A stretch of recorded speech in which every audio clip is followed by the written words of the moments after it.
Hello everyone! Today we are going to understand the Point Cloud Filter tool and learn how to use it in the Surveyaan GeoWorkspace Desktop application. The Point Cloud Filter tool is used to process and classify point cloud data, helping us to separate ground points from non-ground points and improve the overall accuracy of our data. Now, let's start the step-by-step process. First, open the Surveyaan GeoWorkspace Desktop application and choose your working interface. Then switch to the new UI. After switching to the new UI, you will see the post-processing section at the top. Click on Post-Processing, then click on Add Layer and select Point Cloud.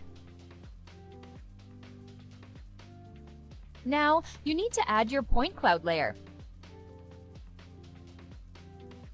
After adding the point cloud layer, on the left side, you will see the fifth tool, which is the Point Cloud Filter tool. Click on it.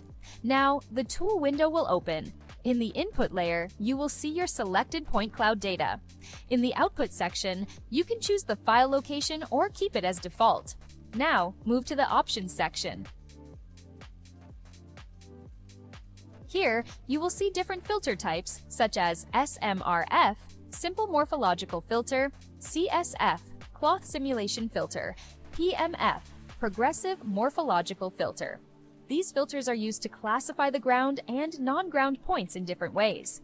SMRF is commonly used and provides reliable results for most datasets. CSF works based on a cloth simulation approach and is useful for complex terrains.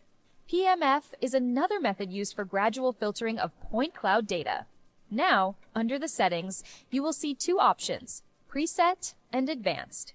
For now, we will keep it on Preset, which uses the default settings. I will select SMRF with preset settings. If you want more accurate or customized results, you can switch to Advanced and change parameters such as Scalar Slope Angle Threshold Window Size. After setting everything, click on the Run button.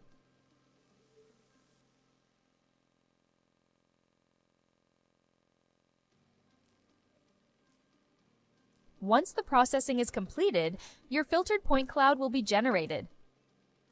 You can save your output layer by right-clicking on the output layer and saving it in the same folder. In the next video, we will learn about the point cloud conversion tool.